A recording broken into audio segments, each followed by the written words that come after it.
Muito bem, voltamos com mais um bloco aqui do Superi Notícias e, claro, mais um episódio do Resenha Cast, o seu podcast das referências de Governador Valadares. Aqui você já sabe, todo dia é dia de episódio novo com uma pessoa diferente de uma área totalmente antagônica do personagem anteriormente entrevistado. E hoje, meus amigos, eu tenho a honra de conversar com ele que é líder e proprietário de um dos empreendimentos mais renomados da nossa cidade. Eu falo dele, Vitor Esteves, ele que faz parte e é líder do Pinot Wine House, um dos grandes restaurantes aqui da nossa cidade e que tem feito história aqui no nosso município.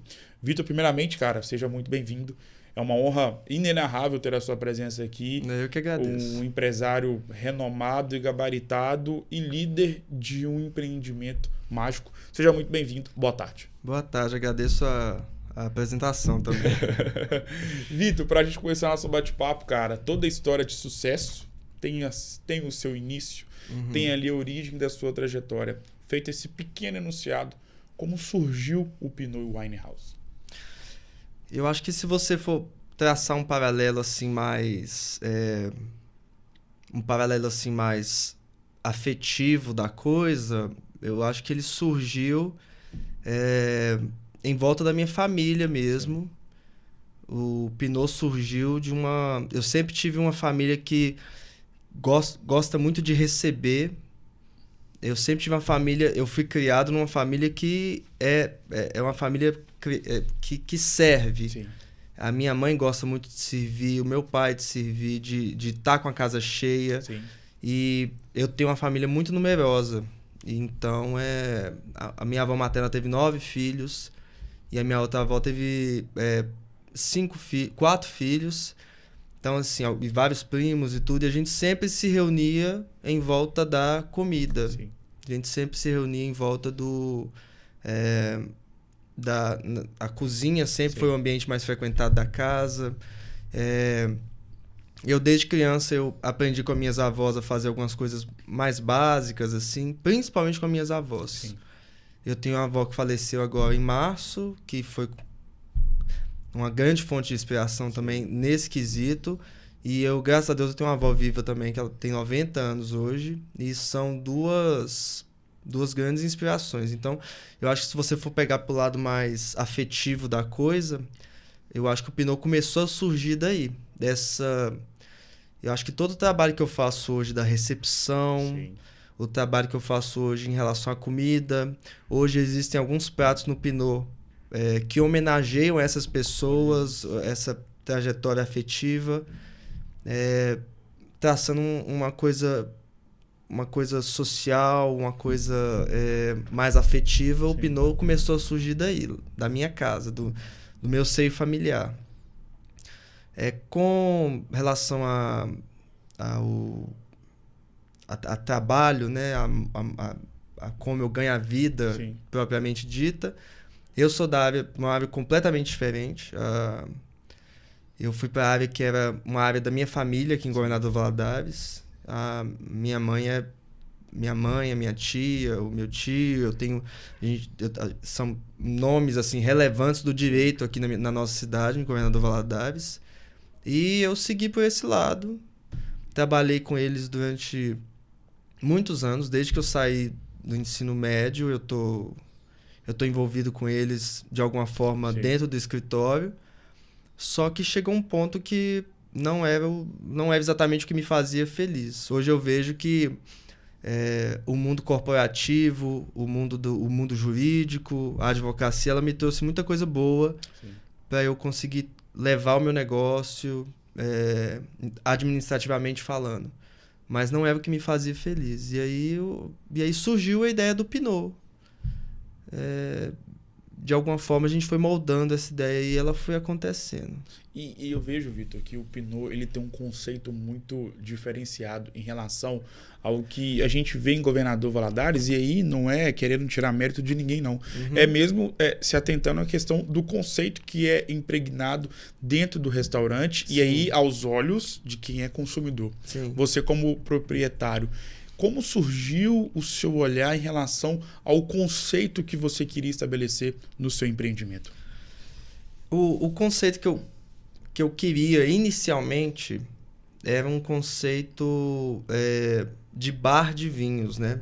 A gente abriu um espaço bem diminuto, Sim. um espaço bem pequenininho, onde o nosso slogan era até vendemos vinho, vinho com facilidade, vinho descomplicado, perdão. Sim. Porque a gente vendia vinhos em taças, várias taças para as pessoas experimentarem vários tipos de vinho diferente. E a gente foi devagarinho. Na verdade, eu falo que o Pinot para mim foi uma escola também, porque a gastronomia também não é minha área. Sim. Eu trabalhei na gastronomia quando eu morei fora. Eu morei fora durante algum tempo. E trabalhando em bons lugares enquanto estudava. Sim. Eu fui desenvolvendo essa técnica. E quando eu saí da advocacia, eu pensei assim, gente, o que eu vou fazer, né? Se eu não quero isso mais, o que eu vou fazer? E veio a ideia do Pinot. Mas o Pinot surgiu como um wine bar, que é como se fosse um bar, só que voltado mais para vinho. Sim. Tanto é que eu não tinha muito rótulo de cerveja e tudo. Não tenho até hoje, porque não é o meu foco. Sim. Não tenho uma cartela extensa de drinks, não tenho até hoje, porque não é o meu foco. Sim. O meu foco é vinho. E a gente tinha comidinhas básicas e tudo. E a gente nasceu como um wine bar. Sim. Hoje eu falo que o Pinot não é um wine bar mais, até porque ele cresceu. Exatamente. A gente mudou de lugar. A gente está com um lugar hoje que é 5, 6 vezes maior do que o lugar que a gente estava anteriormente. E é uma casa. E a gente resolveu rebatizar de Pinot Wine House, porque o Pinot acabou virando um bistrô. Sim. Acabou virando um restaurante. E a ideia da casa foi uma ideia que eu sempre quis também, porque eu não queria eu queria aumentar o Pinot, mas eu não queria que o Pinot fosse um restaurante de salão. Sim. Um restaurante que você entrasse e fosse aquele salão cheio de mesas. Eu queria que ele tivesse o aspecto afetivo também de uma casa, que é, como eu falei no começo, que é de onde eu vim. Sim. Da casa das minhas avós, da casa da minha mãe. E se você for hoje lá no Pinot, você vai ver que a gente manteve os espaços. Então o Pinot cresceu. Mas quando eu falava com alguns clientes assim que a gente ia aumentar, todo mundo ficava morrendo de medo, né? De vai aumentar, perder a qualidade, ou vai aumentar e vai ficar menos intimista. Sim. E tudo. E a gente surpreendeu o pessoal realmente, porque a gente conseguiu colocar em vários ambientes da casa, uma casa com salas e tal, a gente colocou uma coisa à meia luz, colocou vários elementos assim afetivos. Eu trouxe coisa da casa das minhas avós, coisa das casas da minha mãe. Sim. Então tem muita coisa afetiva ali. E eu tenho uma sala de TV mesmo com um sofá, umas poltronas, umas coisas que eu trouxe de viagem. Então, assim, é realmente assim, quando você entra, a ideia é de que você tá realmente assim, sentando na casa de uma avó. Sim. Na casa de uma tia que você gosta muito, entendeu? E o nosso atendimento também, eu acho que faz toda a diferença. E a gente tem aqueles clientes mais queridos, mais chegados, que vão sempre. Sim. Que a gente chama pelo nome, a gente fez amigos ali. O nosso atendimento, ele é treinado de uma forma para que você se sinta realmente assim, em casa. Sim. É o que a gente busca ali. Pegando um gancho nisso que você acabou de falar em relação à questão do atendimento. E, assim, é algo de primordial, de fundamental importância para quem frequenta qualquer tipo de estabelecimento. Uhum. Mas eu acho que principalmente quando se trata de um estabelecimento voltado para comida e bebida, eu acho que essa importância ela acaba tendo a sua potência elevada. Sim. E você acabou de falar que é algo que você se preocupa bastante, justamente até mesmo por conta do conceito estabelecido no seu empreendimento. Uhum. Em relação a essa temática do atendimento, como é que você implementa nos seus colaboradores essa questão? Eu falo muito com eles essa questão. Primeiramente, assumindo que eu sou um cliente extremamente chato e exigente. E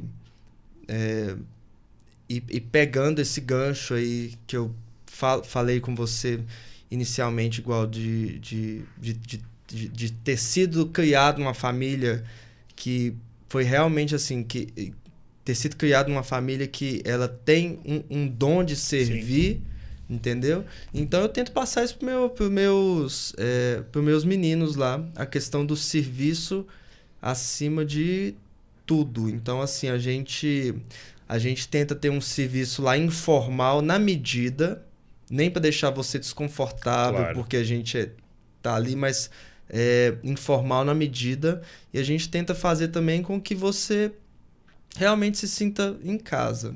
O treinamento lá, ele vai... Hoje eu já estou com a equipe formada, não tem muita rotatividade no Pinot, graças a Deus, pelo menos na equipe de atendimento, mas o meu pessoal lá, eles literalmente carregam água na peneira para os clientes lá. A gente faz de tudo assim para o cliente. A gente descobre que o cliente está fazendo aniversário e leva um mimo com uma velhinha na mesa. Sim. Às vezes o cliente não está esperando. Sim. A gente cuida de... Como o espaço está maior agora, a gente tem organizado alguns noivados, alguns casamentos mais intimistas e tal. E a gente destroça tudo que a noiva quer, por exemplo. Desde a cor das flores até a gente vai assim... A gente pega no colo mesmo a pessoa para realmente ser um espaço que ela lembre com... A gente tenta mexer com o coração. Sim. A gente tenta mexer com essa questão da afetividade lá. Fazer com que possa ser não só uma ida a um restaurante, mas sim a pessoa poder sentir uma experiência indo até o Pinot. Exatamente. A ideia do Pinot é exatamente essa. Não vou ali jantar. Eu não tô indo jantar. Eu tô indo ali realmente... Inclusive, assim, óbvio que a gente não agrada todo mundo, mas assim, a grande maioria das pessoas, a gente...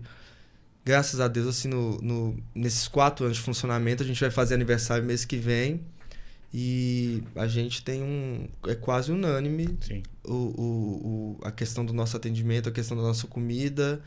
E é realmente, assim, uma experiência. O nosso espaço novo, eu até convido o ouvinte a ir lá conhecer, quem ainda não conhece, mas o nosso espaço novo tá assim, tá de encher os olhos mesmo. Foi tudo que a gente fez ali pensado pro cliente. Realmente, tudo. Tudo ali pensado pro cliente. Então, um espaço extremamente bonito, extremamente bom gosto. A gente pensou... a gente tem controle de luz, então fica tudo a meia luz, assim. Sim. É tudo muito bonito. A música de qualidade que tá tocando num equipamento bom de qualidade. Aí você tem um atendimento, que é um atendimento que eu considero muito bom. E aí você tem a comida, que eu considero também uma comida muito correta, muito boa e com um preço justo. Sim. Eu acho que é uma junção de... uma junção de tudo, é uma questão que faz parte da experiência mesmo. Se tem algo que é de fundamental importância e carro-chefe para um restaurante, é o cardápio. Uhum. Como foi a sua ideia e quais são as suas inspirações relacionadas à questão do cardápio, que é talvez o ponto principal de um restaurante como o Pinot?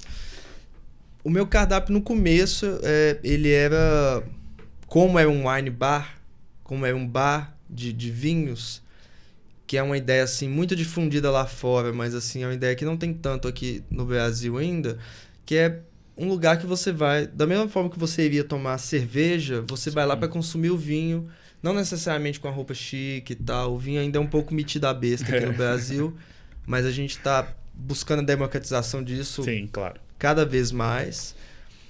Mas o meu cardápio inicial, ele era composto de comidinhas. Sim. Comidinhas bem básicas mesmo. Era uma coisa refinada, mas eu tinha alguns frios, algumas comidinhas quentes, assim, de petiscar e tudo. Só que eu comecei a ter um tipo de cliente lá no Pinot, que ele ia no Pinot, porque o Pinot, logo no início, ele já virou, assim, uma sensação por ser o único lugar, assim, focado em vinho na cidade. Sim. E uma cidade quente, igual a nossa. Mesmo assim, a gente conseguiu essa ascensão aí. E eu tinha cliente que ia lá e ele falava assim pra mim, poxa, o seu vinho é bom, a sua comida é boa, mas eu tô saindo daqui com fome agora, eu tô indo jantar em outro lugar porque você não tem comida. E a partir daí o Pinot começou a deixar de ser um wine bar. Sim. Tanto é que hoje ele se chama Wine House, fazendo menção à casa que ele está hoje. Então ele foi deixando de ser um wine bar e foi cada vez mais virando um bistrô, como se fosse um bistrô, um restaurante mesmo.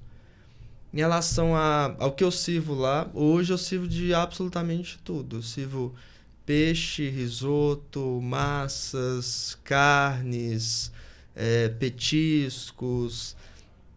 E muito assim, é óbvio que eu tenho culinária internacional lá também. Eu tenho os clássicos, por exemplo, um risoto com filé mignon. Mas eu tenho, sei lá, uma carne com batatas fritas e um chimichurri, uma farofa, alguma coisa assim.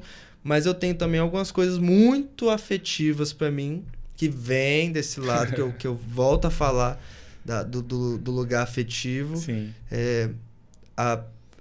Isso é notório, foram feitas pesquisas e tudo. A alta gastronomia, enquanto a alta gastronomia ela tá em declive, a gastronomia afetiva, a gastronomia do coração, a gastronomia de casa, a gastronomia do familiar, ela tá cada vez mais em ascensão. Então lá eu tenho, por exemplo, a minha família nunca foi uma família não tem descendência italiana, mas a minha família por parte do meu pai, eu lembro que em fazenda ou quando a gente ia para casa da minha avó paterna e tudo, eu lembro um prato uma coisa muito tradicional que a gente comia era nhoque de batata com galinha ensopada, galinha caipira ensopada. Sim. Que a minha avó fazia e faz até hoje, com 90 anos.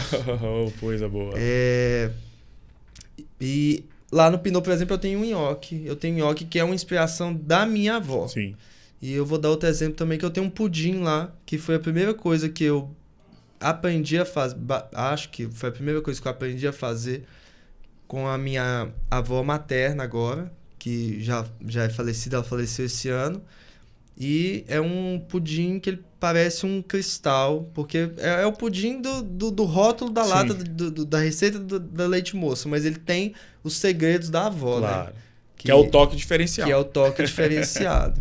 E que todo mundo é apaixonado com esse pudim. Olha. Então, assim, o meu cardápio ele vai do internacional, pegando tudo, e até chegar no afetivo também, homenageando aquelas pessoas que eu amo. Sim. Que me trouxeram até onde eu tô hoje. Você saiu, vamos voltar lá no início do nosso bate-papo. Como você mesmo disse, você iniciou a sua carreira profissional na área do direito. Sim. E se transformou em um renomado empresário de um segmento que é muito importante para qualquer cidade. Na parte do empreendedorismo, quais são os pilares básicos que o Vitor possui em relação a essa função que nós sabemos não é nada fácil de ser administrada? Não é nada fácil. Mas pilar pilar para mim de empreendedorismo, falando agora do Vitor empreendedor, eu acho que o empreendedor, ele acorda, eu costumo brincar, né, que é um casamento, né, que de vez em quando você acorda amando o seu negócio. Tem dia que... E de vez em quando você acorda não querendo nem entrar pela porta dele. Mas mesmo te trazendo muita satisfação, né? O Pinot me traz muita satisfação. Mas eu acho que o pilar é primeiramente a ética do trabalho, a vontade de trabalhar, entendeu? A ética do trabalho, a vontade de trabalhar, a vontade de crescer, entendeu? E de fazer sua marca fazer diferença de alguma forma na vida das pessoas. Eu fico muito, muito tocado até quando eu vejo, tipo assim, que de alguma forma, ou quando a gente faz um casamento, ou quando a gente faz um aniversário, quando a gente que a gente participa. Eu também tenho muitos pedidos de namoro, noivado, casamento no Pinot. Eu tenho, por exemplo, casais que se conheceram no Pinot. Olha isso. E que hoje vão com seus filhos no Pinot. E não são um ou dois, são alguns. Que bacana. Eu tenho casais que... Eu casei alguns amigos no Pinot. Nossa. Esses dias mesmo eu casei um amigo no Pinot. Fiz um casamento para ele no Pinot. Então, para mim, esse também é um pilar de fazer diferença na vida das pessoas. Porque você sai de casa por sair de casa todo dia, assim... Se não for para fazer diferença, né? Sim. Você vai sair para quê, né? Você tem quantos colaboradores? Quantos colaboradores? Eu tenho 4 colaboradores na linha de frente comigo. Eu tenho meu irmão, que depois que o Pinot mudou agora, eu tenho o Guilherme, que é o meu irmão mais novo, que ele virou meu sócio agora. Então eu tenho 5 pessoas na linha de frente ali junto comigo, só para atendimento. Sim. E eu tenho 4 pessoas na minha cozinha. Algo que eu vejo que é muito falado nesse ambiente do empreendedorismo, nos mais variados segmentos, é a questão da importância da gestão de pessoas. Uhum. De fato, é de fundamental importância esse tipo de ação em um empreendimento. É de fundamental importância, com certeza. Eu, principalmente com a minha equipe da frente, agora porque, embora seja eu que planeje Sim. o cardápio, que treine a equipe da cozinha e tudo mais, eu tenho uma chefe de cozinha que ela tá me ajudando bastante em Sim. várias coisas. Aí eu falo principalmente na minha equipe da frente por causa disso, porque eu tenho uma chefe de cozinha agora que me auxilia muito na cozinha. Mas principalmente com a minha equipe da frente, eu faço muitos briefings, 2 ou 3 briefings, pelo menos semanais, de ocorrências que aconteceram durante a semana, de coisas que eu percebi, de coisas que a gente pode mudar. E acaba que vira um brainstorm. Sim. Os meus meninos, eles são extremamente comprometidos com o negócio lá. Eu dei realmente assim muita sorte. O meu irmão e os meninos que me auxiliam lá na Sim. linha de frente. E a gente está sempre batendo um papo. E eu acho também que uma coisa bacana que existe lá no Pinot é que tem muita troca entre a gente, entre todos nós lá, tanto o pessoal da cozinha quanto o pessoal da frente. E comigo, eu não sirvo para ter essa coisa de hierarquia entre funcionário, essas coisas. Óbvio, ela existe, mas eu não sirvo para...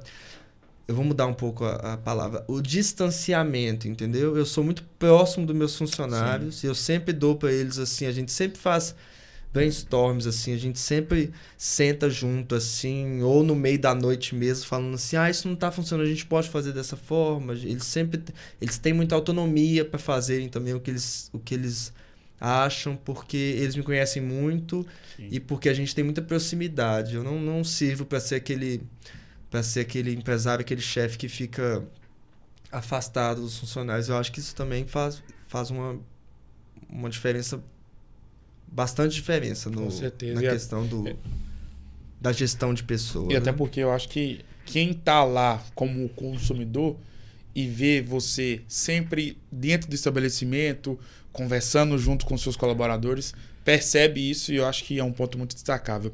Vitor, vamos sair um pouco mais da questão, vamos entrar agora numa questão um pouco mais abrangente. Uhum. Governador Valadares, como nós estávamos conversando antes de começar a gravar, Governador Valadares é uma cidade que tem sido muito agraciada positivamente pelo leque de opções de restaurantes, de bares, sim, que estão linkados em um mesmo segmento, que é o de bares e restaurantes, porém com diversos perfis. E eu acho que isso é muito interessante e queria saber de ti, e aí eu estou falando como leigo e também como consumidor. Você que também é um consumidor, mas principalmente um empresário desse segmento. Como é que você analisa todo esse contexto para a nossa cidade?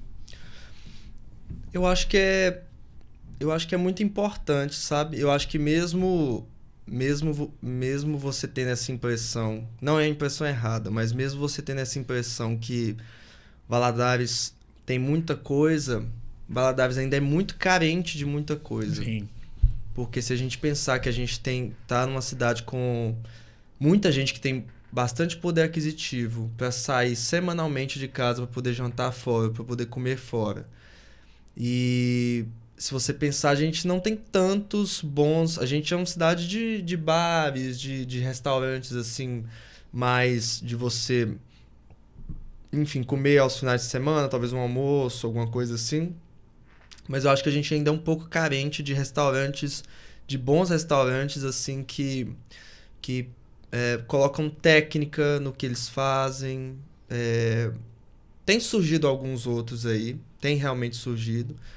E, obviamente, principalmente por eu achar que existe essa demanda, a gente não é concorrente. Eu sou amigo de basicamente todo mundo da cidade que tem restaurante, que tem bar. Mas eu ainda acho que tem lugar para mais, entendeu? Acho mesmo que tem lugar para mais. Para mim, faltam restaurantes que... Muita gente sai de Valadares para poder jantar em bons restaurantes de Belo Horizonte, por exemplo. Sim.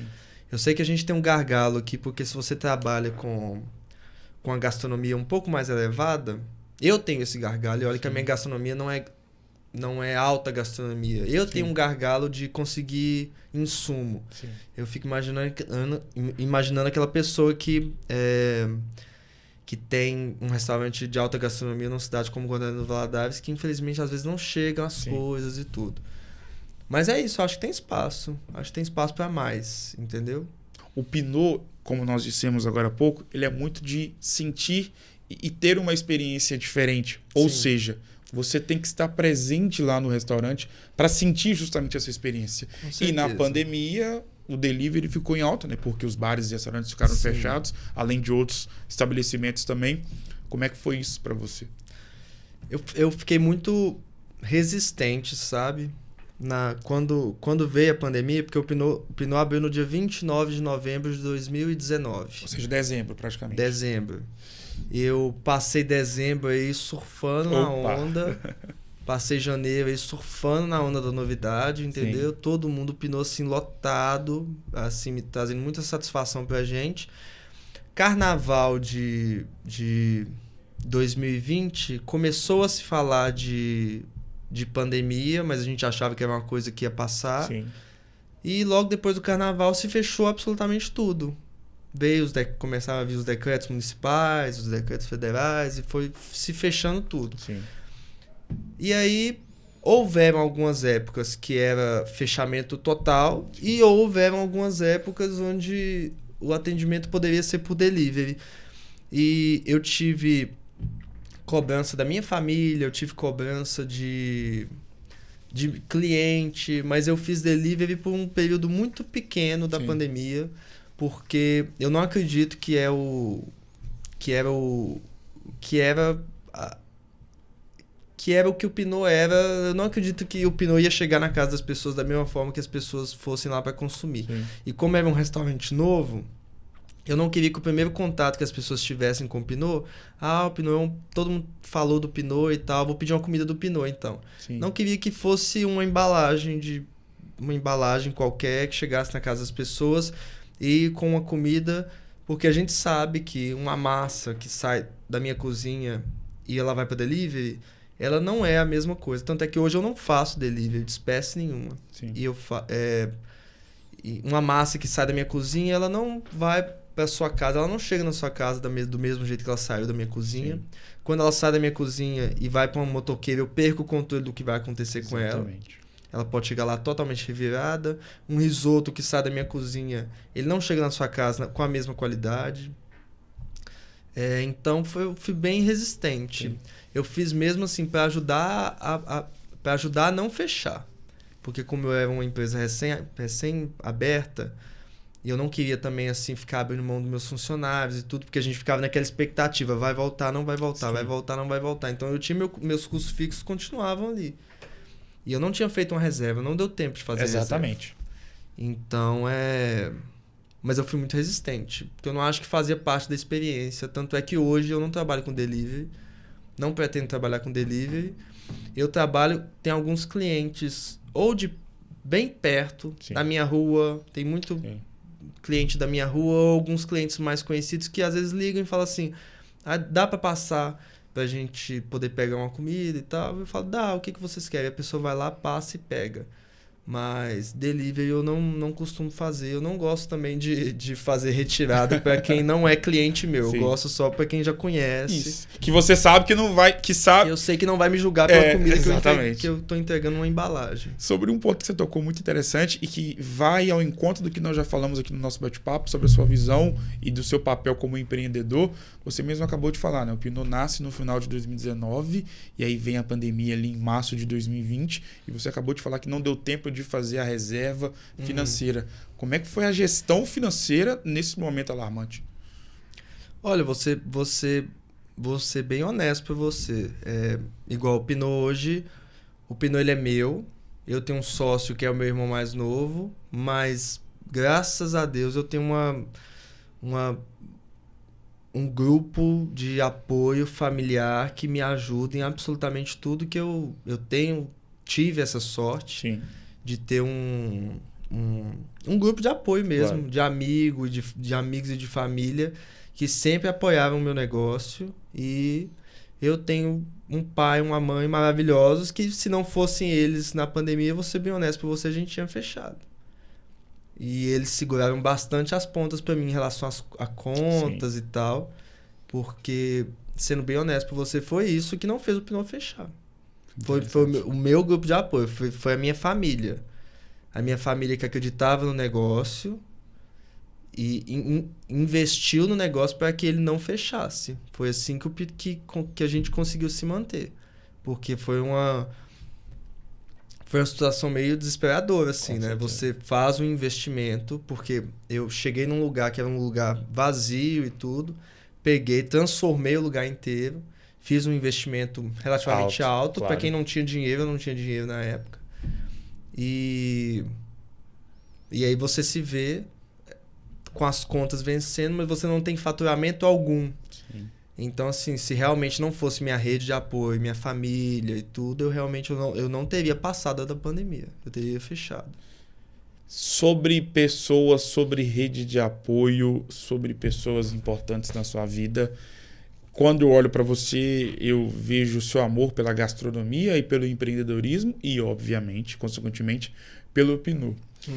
Mas eu também lembro da Dona Valesca, o quanto que ela é importante na construção do Vitor Esteves. Aí você pegou num dos pontos principais. Eu tenho algumas pessoas que me influenciaram, que me influenciam até hoje, e minha mãe, com certeza, a minha mãe e minha avó, recém-falecida, né? Com certeza são as que mais me inspiram. Com certeza. Isso aí é sem dúvida nenhuma. Minha mãe até hoje, tudo que você vê lá no Pinot de uma coisa mais... um toque mais feminino, sim, vamos dizer assim, é a minha mãe que coloca a mão. Ela vai lá, ela cuida do jardim, ela vai lá, ela coloca umas plantas, entendeu? Então ela tá sempre assim muito ativa lá também, tipo fazendo esse tipo de coisa. Sempre que tem um casamento, alguma coisa assim, uma coisa mais especial, ela tá lá, eu peço ideias para ela, a gente tá sempre trocando ideia. E minha mãe assim, eu a considero, né? Lógico que eu sou suspeito para falar, mas eu a considero uma grande empresária do setor que ela atua. Uma mulher muito forte. Então, para além disso, eu tô sempre pedindo opinião para ela sobre absolutamente tudo em relação à empresa. Seja sobre a questão financeira, contábil, até ideias de cardápio e tal. A gente bate papos quase que diários. A gente tem um grupo, inclusive, no WhatsApp, que a gente bate papos quase que diários em relação ao que está acontecendo com o Pinot. Porque... a gente não concorda em tudo, obviamente, porque ela tem um tipo de negócio, o meu negócio é completamente diferente do dela, mas eu não posso abrir mão da expertise que ela tem também, e da boa vontade que ela tem de poder me ajudar sempre que eu preciso. Sempre que eu precisei, sempre que eu precisei e preciso, ela tá sempre me ajudando, apoiando. E eu conto com a ajuda muito grande da minha mãe, não só da minha mãe, mas do meu pai também. Eu tenho uma tia também, que é uma referência para mim, que é minha tia Valéria também, junto com minha avó. com as minhas avós, né? Então, a minha história é formada dessas referências. A nossa vida é um livro, né? Você que já passou pelo direito, você que tem mãe no direito, sabe que todos os livros que já foram lançados e que serão lançados por toda a humanidade, por toda a eternidade, perdão, tem páginas positivas, contando ali capítulos que existem histórias maravilhosas e livros ou capítulos que estão inseridos em livros que contam histórias não tão bonitas, tristes, momentos negativos. E é assim a nossa vida. E se a gente parar para pensar, né, Vitor? As nossas semanas são assim, né? Às vezes a segunda-feira vai estar tudo certo, tudo lindo, maravilhoso, tudo deu certo. A terça será um furacão. A quarta, às vezes, vai ser a continuação da terça. E aí vem a quinta-feira para poder amenizar um pouco e lembrar um pouco o que foi a segunda-feira. É assim a nossa vida. São assim os nossos dias. Sim. Feito esse pequeno enunciado, qual foi o momento mais difícil da sua vida e o que o Vitor fez para passar por cima dessa adversidade? Cara, o momento mais difícil da minha vida... Eu não sou uma pessoa que passei por momentos, assim, muito difíceis, sabe? Eu passei por momentos, assim, desafiadores, assim, de estar trabalhando com o que eu não gosto, de estar, às vezes, morando em lugares onde eu não queria. Eu morei durante um bom tempo na Austrália, né? E muito longe da família. E eu que sou muito apegado. A família... Pode-se dizer que foi um momento muito difícil também. Mas se você falar do momento mais difícil que eu passei na minha vida, não tem como eu não recordar do falecimento da minha avó agora em março. Que foi um momento muito difícil. Que embora minha avó fosse assim... fosse uma senhora já com alguns problemas de saúde, foi tudo muito rápido, ela entrou no hospital e faleceu. E eu, assim, graças a Deus, eu não tinha habituidade de ir em cemitério para fazer qualquer coisa. Eu nunca enterrei pai, nunca enterrei mãe, nunca enterrei pai de amigo, nunca enterrei amigo. Eu enterrei o meu avô, mas isso já tem muitos anos, eu não lembrava nem como que era. Sim. Muitos anos, eu era criancinha quando enterrei meu avô. E passar por esse processo da morte da minha avó tem sido muito doloroso. E juntou com a morte do meu tio também, né? Que vovó morreu no dia 1º de março e meu tio sofreu aquela queda de avião lá em Belo Horizonte, que infelizmente matou ele, né? E 10 dias depois a gente estava no mesmo lugar, sofrendo a mesma dor avassaladora, entendeu? Em família lá. Então, assim, eu costumava dizer que, para amigos mais próximos, assim, que o meu ano passado foi um ano muito bom, sabe? Sim. E eu costumava dizer, assim, que se Deus tinha os seus preferidos, eu era um deles e tal. Eu falava assim, nossa, se esse ano de 2022 foi tão bom, de 2023, assim, eu vou arrebentar e tal. E aí no começo de 2023 já aconteceu essas duas tragédias, assim, né, que a gente... A finitude, assim, escancarada aí na sua cara, a gente muda muito o que a gente pensa da vida. Sim. Mesmo. Mas... foram esses os momentos mais difíceis, assim, que a gente ainda tá digerindo aí os pós-acontecimentos desses momentos. Mas é igual eu falo, que eu não deixei de ser um dos preferidos por causa disso, né? E o meu ano, que começou dessa forma, eu dei uma pausa lá na construção do Pinot e tal, depois desses acontecimentos, aí depois a gente retomou com tudo, a gente abriu em julho e tá sendo ótimo. Só não tá sendo melhor porque eles não estão aqui para ver, entendeu? Mas eles estão lá de cima acompanhando toda a sua projeção, todo o seu caráter e todo o seu crescimento, não só seu, mas também de todos os seus familiares. Em contrapartida, qual foi o momento mais feliz da sua vida? O momento mais feliz da minha vida? Olha, em contrapartida de eu não ter passado muitos momentos ruins na minha vida, eu passei por muitos momentos muito bons. Que bom. Então, assim, muito bons mesmo. Eu tive... E eu acho que a realização, né, de você... Igual, eu tinha tanta gente para chamar para inauguração do Pinot que eu tive que fazer 2 dias de inauguração. Olha isso. Graças a Deus, né? Amém. E eu tava realmente assim em êxtase lá na inauguração do Pinot, vendo assim as pessoas impressionadas com o lugar e tudo, porque é realmente assim a concretização de um sonho, sabe? Sim. Porque, por exemplo, eu trabalhava com minha mãe, trabalhava com minha tia, mas ali eu tava... Não que isso seja ruim, são 2 enormes professoras que eu tenho na minha vida, mas ali eu tava sujeito e limitado à história de vida delas, que elas construíram, entendeu? Sim. Então, eu olhar, tipo assim... Eu olhar eu já tenho 31 anos, né? Eu olhar e ver que... E ver que eu consegui sair da bolha, pegar um projeto, colocar ele em prática e fazer ele virar um sucesso. Esses foram momentos muito felizes da minha vida. Os momentos mais felizes da minha vida talvez eu tenha passado no Pinot. No decorrer do meu empreendimento. Defina essa conversa em uma palavra. Definir essa conversa em uma palavra... eu acho que foi uma conversa franca, né? Sobre tudo, né? A gente falou sobre tudo. Quem é Vitor Esteves? Quem é Vitor Esteves? É engraçado que eu vi você perguntando isso para outro entrevistado e eu fiquei pensando assim, o que eu responderia se ele me perguntasse isso? Quem é Vitor Esteves?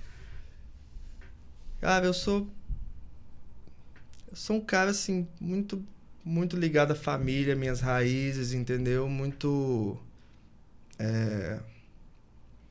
amigo, sou muito amigo, muito família. E que tenta fazer, de alguma forma, assim, alguma diferença no mundo, entendeu? Que foi o que eu aprendi com os meus pais também, essa questão do servir, essa questão do ser grato, entendeu?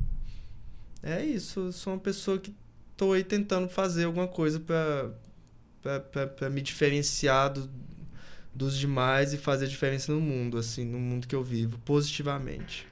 Vitor, foi uma honra não só conhecer a história de um mega e renomadíssimo empreendimento aqui na nossa cidade, mas principalmente poder ter tido a oportunidade de conhecer a sua história do Vitor, não só enquanto empresário, mas o Vitor ser humano, o Vitor, como eu costumo brincar, né? O Vitor CPF.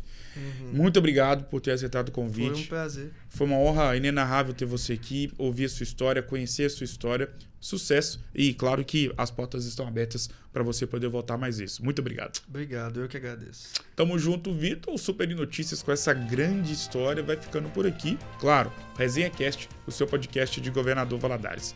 Lembrando que todo dia é dia de episódio novo, com uma pessoa diferente, de uma área totalmente antagônica do personagem anteriormente entrevistado.